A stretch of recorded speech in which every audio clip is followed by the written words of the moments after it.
ROCCAT came up big to stay alive in the quarterfinals. ROCCAT not out of this one yet, coming back, and how.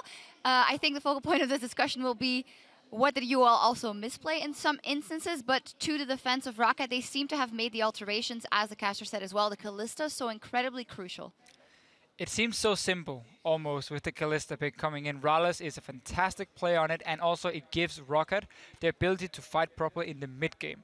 That has been the key for both teams here, because you see how Unicorns in this game, they're like, okay, we're weaker in the mid-game, we still have our one play style technically, so we're going to keep running at you, we're going to keep engaging, and they just ran straight into the open arms of ROCCAT, who were like ready to fight, because look at this, you got Corki, Kalista, and Rumble. I mean, it's the wet dream of mid-game for ROCCAT here. So the fact that Unicorns are not able to adapt to that when it comes to in-game, I mean, you have the coach there as well, should be able to tell the players what to look for. That was a big problem, and they fell so far behind because they just kept running in and fight. Right, and even within game, they didn't adapt to their position of being behind. It was as if they were trying to play games 1 and 2 all over again, where it's like, okay, we're ahead, let's fight.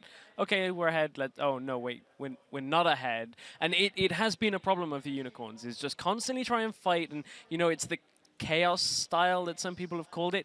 It doesn't work a lot of the time, and if you're behind, it definitely doesn't work. Like, you just can't keep fighting and expect it to suddenly miraculously work. And seeing as both teams are so tunneled at, you know, this one particular playstyle almost for both of them, these mid-game conversations are going to be so key now moving on to Game 4.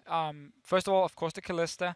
I still feel like you can give it over to Unicorns. If they want to first pick it, put all the eggs on the basket here of Vardax, yeah. Who's 0-3 in Kalista, who's not been performing that well when he had to really step up and be a carry.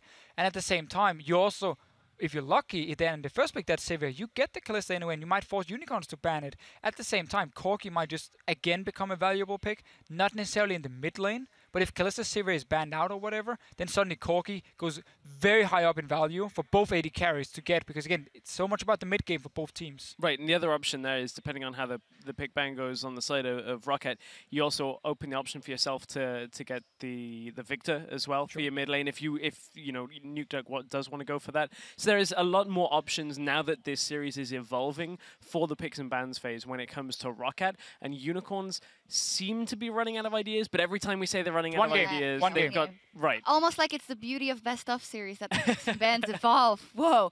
Yeah, I just got to commend ROCCAT for this one as well, because you know, we thought that they might fall into the trap again of letting it stall and didn't have to. It stalled a little bit to some good defenses of the Unicorns of Love, but I got to commend the fact that they went to that Corki pick, they committed, they got the early advantage, and they kept pushing through, knowing that their, well, playoff lives were on the line here. Yeah, and again, also just for them finally realizing what Unicorns is doing well and what they're not doing so well. And that is very often, it's funny because Unicorns like to say they adapt super well, and I feel like we see very often best out of 5 series, it's the same thing again and again and again, and it's more depending on what you're playing against. If you're playing against strong early to mid game, Unicorns tend to struggle. I want people to think back to Spring Split when they were facing SK Gaming.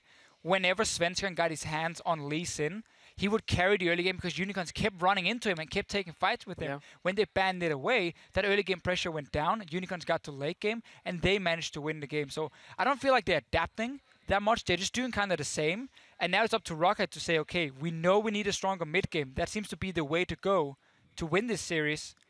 Ban and pick towards it. Don't ban Kalista. I don't even think you need to ban Orianna. It seems like a waste to me, those two. Well, who will be able to keep a cool head and bring it back in Game 4? We will see. Incredibly interesting series, and in just a few minutes, ROCCAT will return to the stage to try and bring the set to the full 5. We'll look ahead to Game 4 when we return. We take everything step by step. This is simply another step. Just as in practice, we mix no emotions into business because this is so-called business.